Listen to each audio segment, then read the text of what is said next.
Durante estos días hemos escuchado en exclusiva a mi esposa contar los horrores que sufrió ella en Villamarista, la cárcel de la seguridad del Estado cubano. Aquellos fueron días de encierro y dolor para ella, pero también días de incertidumbre, miedo y sobre todo de una dura batalla por liberarla por parte de nuestra familia, de nuestros hijos, que pusieron alma, corazón y vida. Por supuesto, es su mamá. Esta noche mi esposa nos finaliza de contar en exclusiva su duro testimonio y por supuesto, cada quien tiene un pasado y ella ha hablado de su pasado con toda la fe que la caracteriza, con la verdad que en la mano. Al día siguiente, en la mañana, yo voy a ver a un francés que es un gran amigo mío, que lleva muchos años en Cuba, fue uno de los primeros empresarios que llegó a Cuba cuando Cuba abrió sus puertas a la inversión extranjera y con el que trabajé muchos años y me dio una gran amistad. Después fui a almorzar con Javier, que lo llamé por teléfono, me cité con él, fui a almorzar y después fue que fui detenida. Cuando ya me hacen todo el proceso de ingreso en la prisión y todo, a las 12 de la noche me citan a mi primer interrogatorio. ¿A las 12 de la noche? 12 de la noche. Y la primera pregunta que me hizo el mayor, llamado Frank, porque nunca dan su nombre, por supuesto, fue: ¿cómo se va a llamar la nueva serie? ¿Los Herederos? Entonces es evidente que lo sabían todo. Pues sí. Ellos nos tendieron una trampa, un señuelo, y nosotros caímos en él. De hecho, 40 días después, cuando llegué a Miami, entre el material que había traído Tony de Ecuador, que ellos le vendieron y por el que ganaron unos cuantos miles de dólares, Tony había descubierto, y yo no lo sabía, que esta persona, que se llama Oscar Muñiz, es mayor de la seguridad del Estado. Entre el material que tenía Tony, tenía fotos de este personaje vestido con su traje del Ministerio del Interior y su estrellita aquí. Tú me comentaste que tú habías sido pareja de un hijo de Fidel. Incluso me hablaste hasta bien. O sea, me dijiste que tenías impresiones buenas, o sea, buenos recuerdos de tu amistad con ellos, lo cual habla muy bien de tu imparcialidad como periodista. Mi pregunta es la siguiente: ¿cómo fue que conociste a este hijo de Fidel? ¿Cómo se dio esa relación?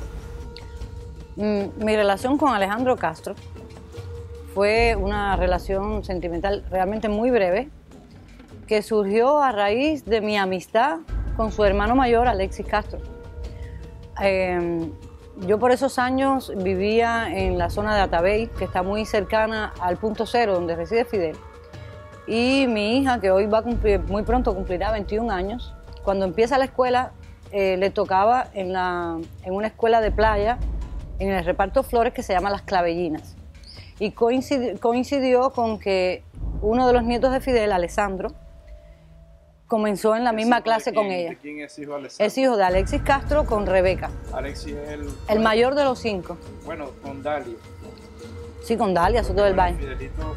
Sí, de los 5 con Dalia, exactamente. De los 5 con Dalia. Alexis es el mayor de todos. Es decir, yo conocí a Alexis y Alejandro desde la escuela Lenin, desde que teníamos 11, 12 años, pero nunca me unió a ellos una amistad.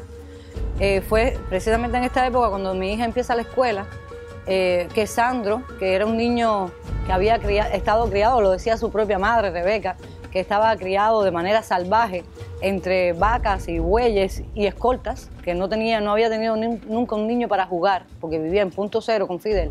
El nieto de Fidel, Alessandro, que le decían Sandro, hace muy buenas migas con mi hija.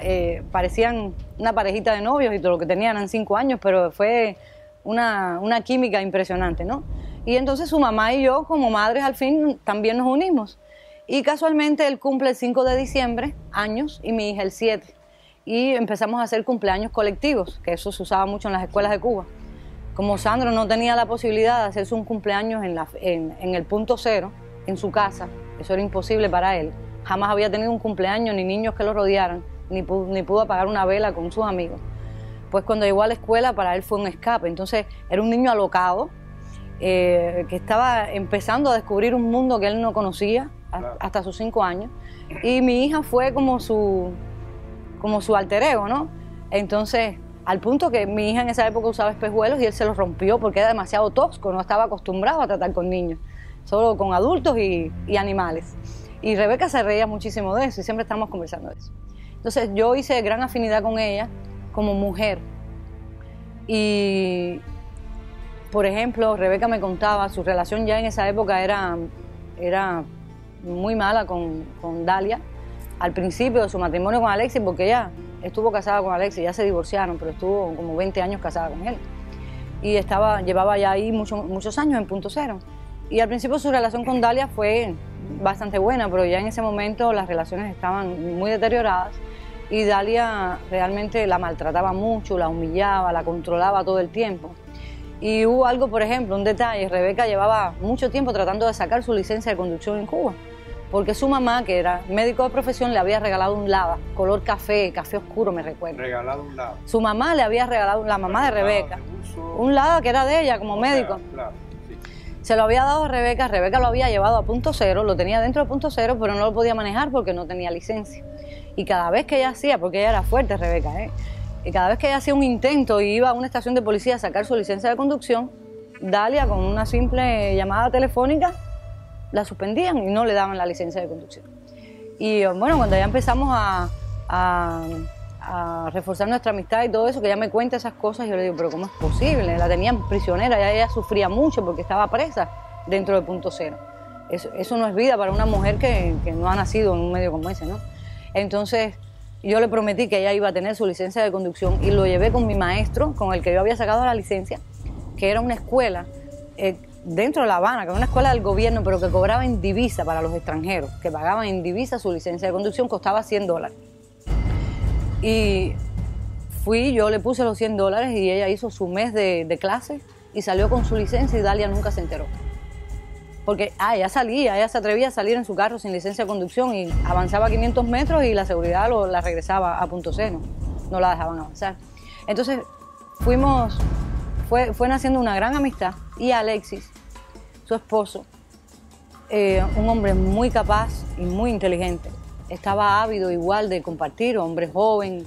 Alejandro lo conocí en las oficinas de Alexis y de Alejandro, unas oficinas que están en la periferia del Punto Cero, y donde Alexis es, digamos, el presidente y Alejandro el vicepresidente. Todavía existe. ¿Pero de qué? Esas oficinas se llaman Tecnostar y pertenecen a la corporación Copestel y se ocupa de toda la red informática de Cuba. Hay un dato curioso. Dalia todas las mañanas llegaba en un Mercedes negro, de los tantos de Fidel, a la escuela Las Clavellinas con la nieta de Fidel, la niña, que era la preferida de él. Pero, ¿De él o de ella? De él, de Fidel Castro. ¿Cómo se llama? A Dalis, si mal no recuerdo, se llama la niña, que le lleva a mi hija y a Sandro como 3 o 4 años. Sí, ahora debe tener unos 23 o 24 años.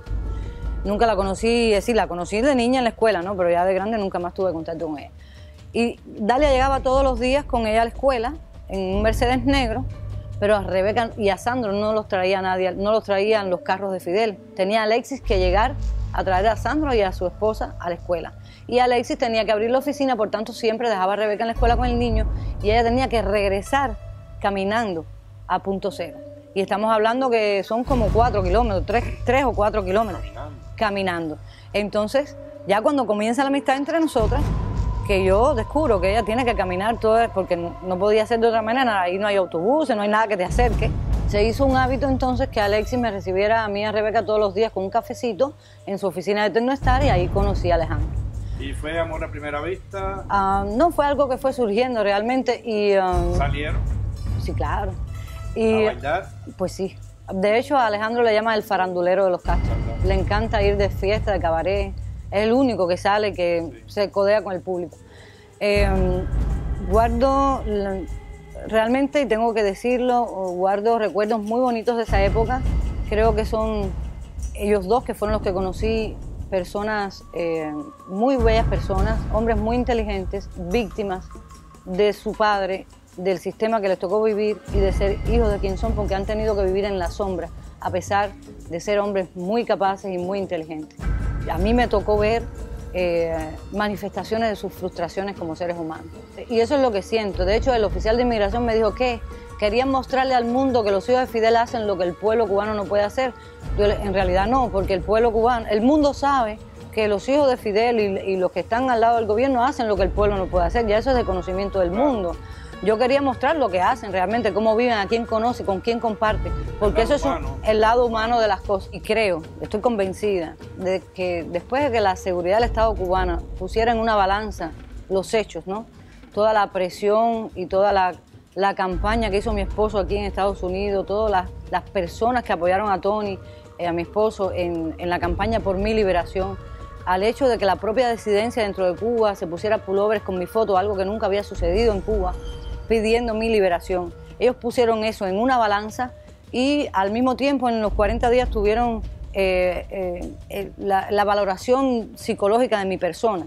Y pienso yo que determinaron que yo soy una persona honesta y me usaron. Yo creo que mi libertad se debe a que la seguridad del Estado cubana me usó para transmitir la información que ellos querían que yo transmitiera. Y lo hice, y lo reconozco porque yo hago honor a la verdad. No me tocaron con un dedo, esa es la verdad.